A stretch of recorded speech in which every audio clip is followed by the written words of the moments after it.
En este espacio de salud dental también es muy importante, como todo el mundo ya puede entender, la higiene, y no siempre la practicamos con la frecuencia que nos recomiendan los expertos. Así que vamos a contar desde la clínica de Primitivo Roig, que como sabéis se la podéis encontrar en la calle Don Juan de Austria, a María Ferré, que es higienista. Hola María, ¿qué tal? Muy buenas. Hola, buenas tardes, Carles, ¿qué tal?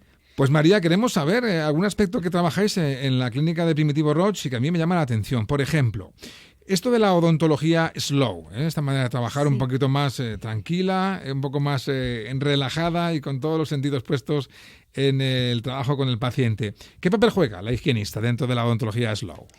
Pues bueno, yo creo que desde la parte clínica y un poco al igual que el odontólogo, el respeto por la necesidad del paciente es fundamental. Saber qué es lo que necesita y ofrecerle una odontología de calidad. ¿No? Pero sí que hay algo que creo que es fundamental en el papel del higienista dentro del movimiento slow y es el factor humano, es el estar con el paciente, acompañarlo, hablar con él, ¿vale? Que sepa que estás ahí, que puede contar contigo, pero sobre todo escucharlo, ¿vale? Escucharlo es súper importante para saber cuál es su necesidad, cuáles son sus expectativas y, bueno, poder llevarlo a cabo y de la mejor manera posible. ¿Todavía va la gente al dentista a veces con un poquito de resquemor o de miedo porque no sabe muy bien a qué se va a enfrentar? Sí, cada día, claro. Es difícil sentarse en el sillón y nosotros lo sabemos y por eso estamos ahí y apoyamos al paciente en todo momento. Sin embargo, el tema del dolor hace años que se desterró. Esto ya ni aparece, ¿no? Siempre. Nosotros siempre avisamos que lo único que notarán es el pellizquito de la anestesia cuando la requiere y ya está. Y en tu campo, el de higienista, ahí... Bueno, nada, ¿no? No hago ningún daño. Es como cepillarse en casa, pero con herramientas un poco más complejas. Además, ¿no? explicándolo todo al paciente y él sabe en cada momento qué es lo que va a sentir.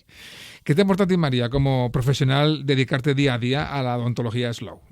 Bueno, pues a mí personalmente me aporta mucha tranquilidad, ¿no? O sea, me tranquiliza saber que estamos haciendo las cosas bien, que dedicamos tiempo a lo que de verdad es importante, que al final... nosotros dedicamos mucho tiempo a planificar cada caso de cada paciente, a tiempo y cariño, sobre todo, a ejecutar el tratamiento y, como os he dicho antes, la atención al paciente, a que él se sienta tranquilo y que tenga una experiencia lo más agradable posible. Efectivamente. Y luego ves los resultados y dices, ostras, qué bien. Pues, claro. Pues ya repito, con otro ánimo. Exactamente. Vamos con más cuestiones. Actualmente la enfermedad periodontal afecta a una gran parte de la población española. ¿Qué consejos podríamos dar a los que sufren esta patología? Pues sí, Carles, efectivamente la enfermedad periodontal afecta a más de la mitad de la población adulta española, a un 90% si hablamos de gingivitis, que es el paso previo a una periodontitis. Por tanto, no es una tontería que nos sangren las encías. También sabemos que la enfermedad periodontal es crónica y es irreversible, por lo que mis principales consejos es revisar dientes y encías de forma periódica para, evitar o al menos detectar a tiempo la enfermedad periodontal, tratarla en el caso de que llegue a reproducirse, ¿no?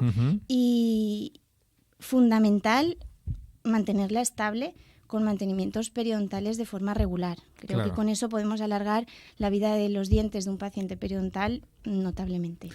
Y combinar, entiendo, la higiene personal en casa, ¿no?, con la visita periódica a expertos como vosotros, ¿no? Por supuesto, sí. Efectivamente.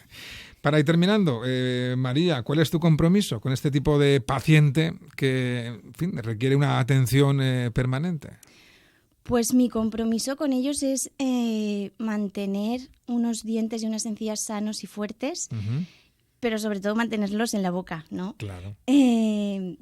Para ello, lo que intento es reeducar al paciente en cuanto a sus hábitos de higiene oral diaria y concienciarlo mucho de que es súper importante su colaboración en casa, como me comentabas hace un momento, porque sin eso... Claro, no podemos dejarlo todo en manos del profesional. Uno tiene que poner la primera piedra. Exacto. Todo ello junto con mi ayuda en clínica con los mantenimientos periodontales, pues como os he dicho, podemos mantener esa enfermedad estable y que no haya una recaída en ella. O prevenirla si no se tiene, efectivamente. Exactamente. Pues María Ferré, muchísimas gracias. Ha sido un placer.